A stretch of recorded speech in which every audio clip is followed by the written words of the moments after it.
اس کے بعد فرمایا گیا وَاعْبُدُوا اللَّهَ وَلَا تُشْرِكُوا بِهِ شَيْئًا، فرمایا گیا کہ اللہ تبارک و تعالیٰ نے اسلامی سوسائٹی کو دائروں میں تقسیم کیا ہے، دائرہ ہے، دائرہ ہے، اور دائرہ اللہ کے حق سے شروع ہوتا ہے۔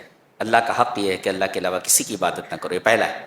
اس کے بعد اس دائرے میں ماں باپ آتے ہیں نمبر 2 پہ، جی وَاعْبُدُوا اللَّهَ وَبِالْوَالِدَيْنِ إِحْسَانًا، اور پھر رشتہ دار آتے ہیں، وَبِذِي الْقُرْبَى، پھر یتامى والمساکین، پھر جار ذی القربہ، پھر پڑوسی، والجار الجنب، دور کے پڑوسی، دور کے پڑوسی، جی دور کے پڑوسی، وصاحب بالجنب، اور پہلو کا ساتھی۔ پہلو کا ساتھی کون؟ دکان میں آپ کا نوکر، کمپنی میں آپ کا نوکر، یہ سارے صاحب بالجنب۔ ایون اگر کوئی عورت بچہ لے کر کے بس میں کھڑی ہوئی اور آپ بیٹھے ہیں، اسلام یہ کہتا ہے کہ آپ کھڑے ہو جائیں اور اس عورت کو اپنی جگہ پر بٹھا دیں، یہ صاحب جنب، یہ اسلام ہے۔ یہ جو لوگ اسلام پر اعتراض کرتے ہیں در حقیقت انہوں نے قرآن کو صحیح سے پڑھا ہی نہیں ہے، جی آگے ہم بیان کریں گے انشاءاللہ کہ اسلام کے کیا کیا احکامات ہیں اور کیا خصوصیات ہیں اس کی۔ وابن السبیل، مسافر ہے، آ گیا میرے پاس پیسے نہیں ہیں جانے کے لیے، زکوٰۃ کے مال سے دے دو یا صدقہ کر دو اس کے اوپر، اپنی طرف سے دے دو۔ اللہ کیا بات۔ اس کے بعد یہ بتایا گیا کہ نشے میں ہو تو نماز کے قریب نہ جاؤ۔ نکتہ یہ ملا کہ نشے میں آدمی کا دماغ حاضر نہیں ہوتا۔ پتہ یہ چلا کہ اگر آدمی کا دماغ نماز میں حاضر نہ ہو تو اس کی نماز معرض خطر میں ہے۔ اسی وجہ سے بتایا گیا کہ نشے کی حالت میں آدمی نماز کے قریب نہ آئے۔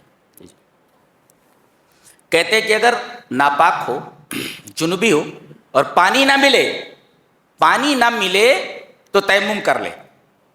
تیمم کا طریقہ دیکھو، پاک مٹی ہے، پاک مٹی ہے، پہلے نیت کرے، اس کے بعد بسم اللہ پڑھے، نیت بسم اللہ، پھر اس کے بعد پاک مٹی پر ایک ضربہ، ایک بار خالی مارے ایسے ہو گیا، پھر اس کے بعد ایسے پھونک مارے، یہ سنت ہے، پھونک مارے، اس کے بعد ایسے چہرے کے اوپر ایک مرتبہ، پورے چہرے کے اوپر بے وجوہکم، اس کے بعد بائیں ہاتھ کو دائیں ہاتھ کی پشت کے اوپر پھیرے، یہاں تک، یہاں لانے کی ضرورت نہیں، یہاں تک رسغ تک، اور دائیں ہاتھ کے نچلے حصے کو، اندرونی حصے کو بائیں ہاتھ کے اوپری حصے کے اوپر پھیل، یہ آپ کا تیمم ہو گیا،